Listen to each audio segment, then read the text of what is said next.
Comme nous l'avons indiqué dans une autre vidéo, l'histoire des hominines en Afrique de l'Est a été marquée par de grands changements climatiques.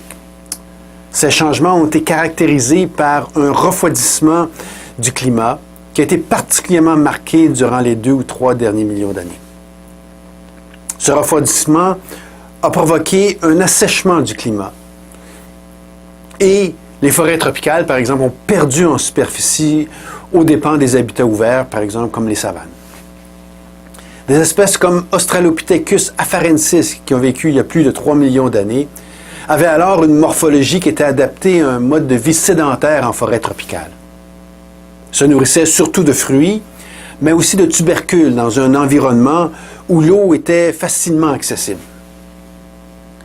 Ces hominines étaient bipèdes, ils avaient la capacité de marcher, mais ils avaient aussi conservé une excellente capacité à se déplacer dans les arbres.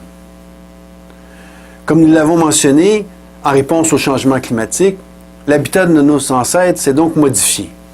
Certains hominines se sont adaptés à un habitat beaucoup plus ouvert, celui des savanes.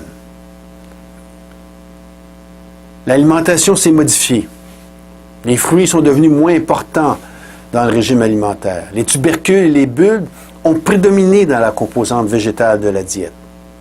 Mais surtout, la viande est devenue un élément important de l'alimentation. Et, fait important également, l'accès à l'eau est devenu beaucoup plus imprévisible.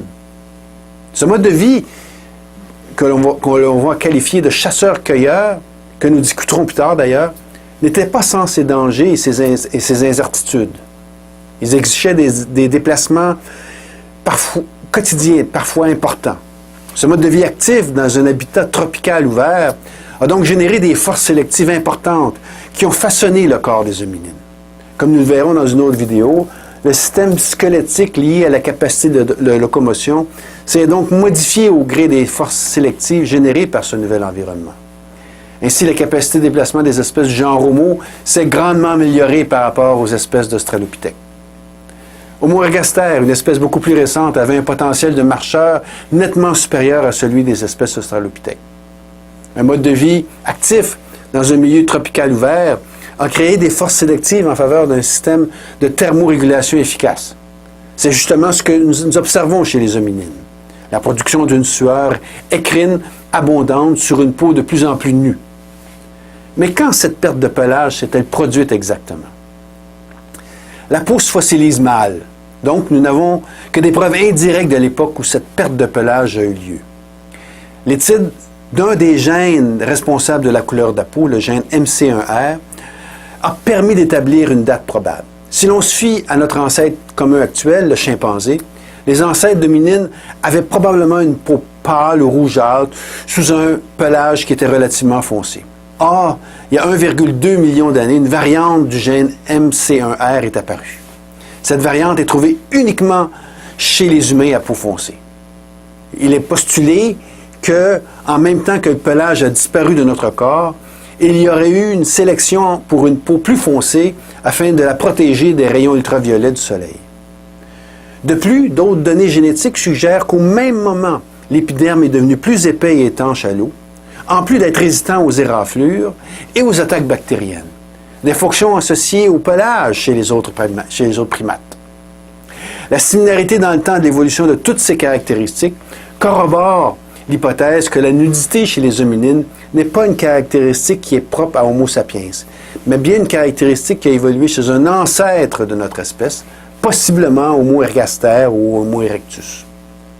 Comme la perte de poils est directement liée à une thermorégulation plus efficace, on peut postuler que l'augmentation des glandes écrines se serait produite à cette époque, c'est-à-dire il y a approximativement 1,2 million d'années. Finalement, il semble bien que les fonctions du pelage, qui n'étaient pas reliées à la thermorégulation, aient été prises en charge par des modifications de la structure et de la couleur de la peau.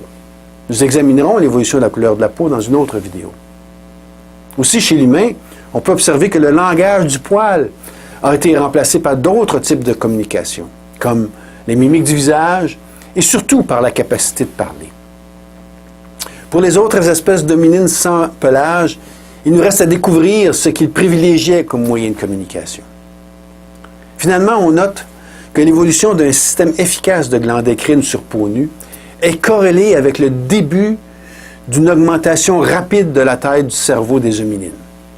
Il ne s'agit ici que d'une corrélation. Ce n'est certainement pas le seul facteur qui a fait que les hominines ont évolué un plus gros cerveau. Mais il est évident qu'un système de thermorégulation efficace, accompagné d'une bonne couche de cheveux, a certainement permis au cerveau de prendre du volume et de se complexifier tout en minimisant les dangers liés à la surchauffe.